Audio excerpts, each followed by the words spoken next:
buenas noches, bienvenidos a nuestro programa Mitos y Verdades. Como todas las semanas, en compañía del Capitán Perú, vamos a tener nuestra habitual tertulia, conversación, para ir esclareciendo algunos puntos de la historia en que abundan versiones erróneas o mitos o creencias que se han ido consolidando a lo largo de los años como verdades y no siempre lo son. Rafael Aita y Luciano Reboredo, quien habla, estamos listos para iniciar nuestro programa como todas las semanas, Mitos y Verdades.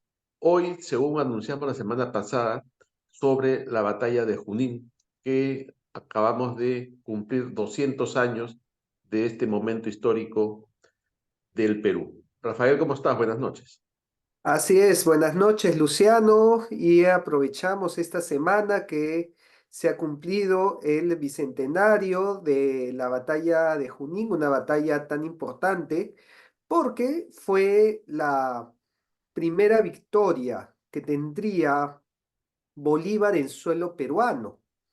Esto lo dice él mismo en su discurso, ¿no? Cuando arenga a las tropas de Junín, les dice que están ante un ejército que ha estado 14 años invicto, ¿no? Entonces, recordemos que para esa coyuntura Bolívar se encontraba pues en retirada, se había replegado a Trujillo y la batalla de Junín fue un punto de quiebre en este proceso, que incluso no diríamos que se ganó gracias a Bolívar, más bien se ganó a Así pesar es. de Bolívar, ¿no? Ya estaremos hablando de esto cuando conversemos sobre la batalla misma.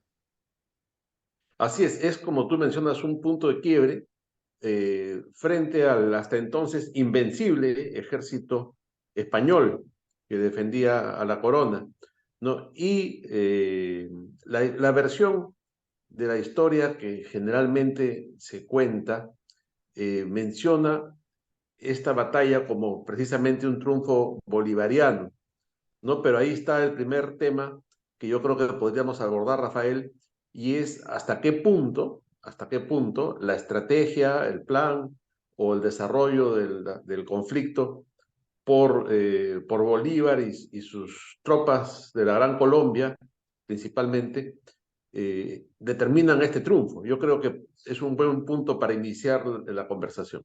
Sí, pues recordemos que Bolívar, desde que había llegado a Lima, se había visto en la obligación de replegarse, ¿no? Principalmente debido a un motín del ejército rioplatense que había venido con José de San Martín, y que prácticamente había quedado al abandono luego de la salida de San Martín del Perú, cuando San Martín se retira del Perú, pues se olvidaron de su ejército los que quedaron, ¿no? Y no les pagaron, y hartos de esto, se sublevaron y entregaron al Real Felipe a los españoles, incluso muchos de ellos se pasaron al bando español. Y por lo tanto, Canterac ingresa nuevamente a Lima, el ejército, bueno, el ejército real del Perú también recupera Lima, y Bolívar se tiene que replegar en Trujillo, mientras que el Congreso limeño se atrinchera en el Real Felipe, ¿no? Recordemos que esta es la época también del sacrificio de José Olaya, que tenía que estar enviando estas cartas justamente en secreto porque estaban contra las cuerdas, ¿no? Es más, incluso Bolívar en esta época también tomó una medida pues muy controversial, que era la de la retirada con tierra quemada, lo que se llama la tierra quemada, ¿no? Eso que te vas retirando y vas destruyendo lo que Arrancando todo. pasó. Así es. Ahora, acá hay un primer tema que llama la atención y que mucha gente no lo nota, ¿no? Y es que siempre se nos habla de Olaya como un héroe de la independencia, ¿no? Y por otro lado, se nos dice que la independencia fue en 1821. 21, sí. Y Ahora, tú hablas del Olaya muere el sacrificio, 23. claro, hablas del sacrificio de Olaya y ya han pasado varios años de la independencia en el papel por lo menos, ¿no? Ese es un tema interesante. Así es, ahí es donde nos damos cuenta que el proceso de independencia no es tan fácil como nos lo dicen y que no fue pues que San Martín proclamó la independencia y automáticamente pues todos los peruanos se plegaron a ello y el Perú pasó a ser una república de una manera muy fluida y automática. Y Así nada más es. lejos de la verdad, ¿no? San Martín se retira del Perú al verse también su proyecto trunco. eh, en el Perú los primeros presidentes se pelearon entre ellos, tiene que llamar a Bolívar, Bolívar también se estaba replegando y la situación de la realidad era muy complicada. Y de hecho, lo más probable es que Bolívar hubiera perdido si no fuera porque en el mando realista la situación estaba más complicada todavía, ¿no? Principalmente por los problemas que habían en España, le habían hecho un golpe militar al rey, lo habían obligado a jurar sobre la Constitución de Cádiz. El rey luego tomó este general llamado Rafael de Riego, lo mandó a ahorcar y disolvió todas las medidas que habían tomado, entre ellas el nombramiento de José de la Cerda, que había ascendido al poder también por otro golpe de Estado. Otro golpe de Estado. Sí. Así es. Entonces, al final, la Cerda se quedó sin autoridad y sufrió un motín en el Alto Perú, el levantamiento de Pedro de Olañeta. Y la Cerda tiene que enfrentar pues una guerra civil dentro de su propio ejército, dentro del ejército realista, y esto deja solo a Canterac en Junín.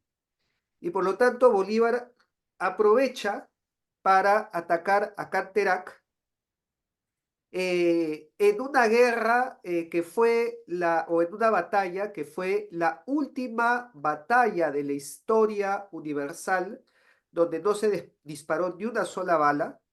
Lo llama pues la batalla silenciosa porque fue a puro sable. Y en esta batalla estaba perdiendo, de hecho, la caballería de Bolívar, la caballería también de la Gran Colombia, y debido a un rápido actuar del ejército realista, especialmente de los dragones del Perú, curiosamente eran peruanos los que estaban luchando en el bando realista, eh, y ante esto, Bolívar pues ordena la retirada, ¿no? Bolívar ordena la retirada, dice, acá no quiero perder toda mi caballería, si perdía toda la caballería pues prácticamente ya tendría que retirarse del Perú y por lo tanto decide salvaguardarla, ordenar a su caballería que había sido dispersa y ordenar la retirada, sin darse cuenta que estaban listos para atacar a los húsares del Perú. Entonces es aquí donde aparece la gran figura de Errázuriz, ¿no? Errázuriz, Rafael, te interrumpo. ¿Tú crees que ajá, Bolívar no se dio cuenta o no los quiso ver? o no los quiso ver, ¿no? No quiso que tengan protagonismo, ya eso sí Claro, es una es un especulación, tema ¿no? que se presta mucho a especulación y que da sobre todo a pensar mal y decir que prefirió pedir la retirada antes de que tengan este heroísmo y este protagonismo. Y Pero afortunadamente, Rasuri, conociendo su personalidad, no es difícil pensar no eso, es ¿no? difícil pensar esto, ¿no? Así es. Y afortunadamente Rasuri cambia la orden y transmite una orden de atacar, de embestir por la retaguardia a la caballería realista que estaba en persecución ya de una manera desordenada, ¿no? Había roto su esquema Claro. y por lo tanto cuando los húsares del Perú contraatacan agarrando a la caballería realista por la retaguardia, la desbarata totalmente, ¿no? Y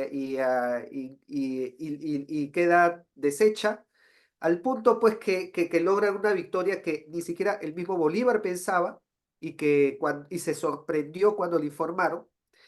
Y de hecho, incluso lo llamó a Rasuri, se cuenta que le dice, ¿no? Que un acto de desobediencia del ejército es penado con la muerte, pero que no le iba a ejecutar por que gracias a No él se había faltaría ganado más. una batalla perdida.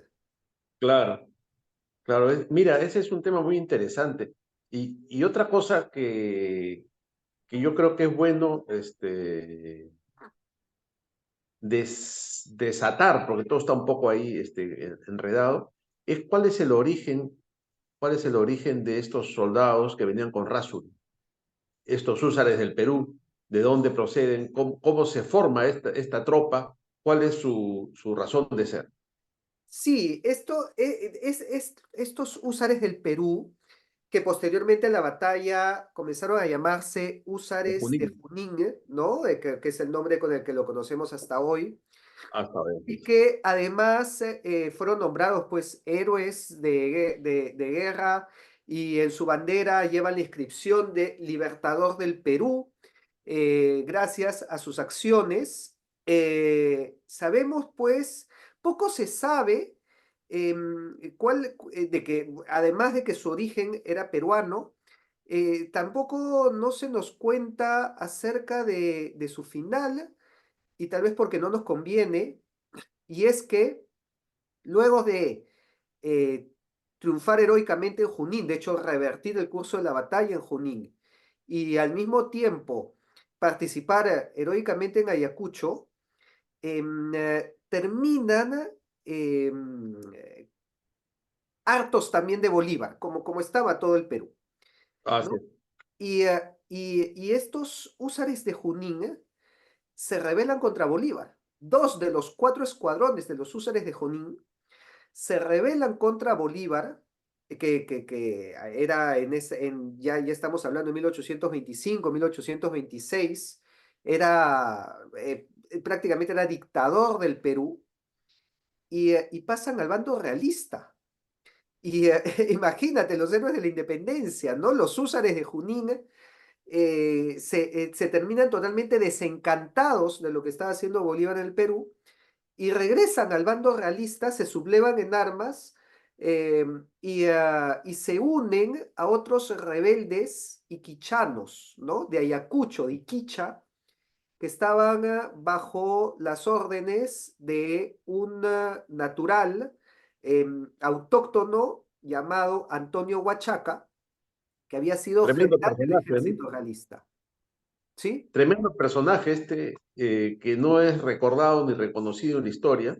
Claro, porque tal vez tampoco convenga, ¿no? Pero al que hay que reivindicar, independientemente de su posición, guste o no guste, como un personaje interesante, legendario, ¿no? De la historia del Perú. Tremendo personaje que no lo reconocemos porque para nuestra narrativa no conviene o nos rompe la narrativa Ah, el sí. decir que hubo un general indígena ayacuchano que había sido general del ejército realista, que no reconoció la capitulación de Ayacucho y que Niquicha hizo pues un bastión realista dentro de la República del Perú Hasta el año 28, si no me equivoco, ¿no?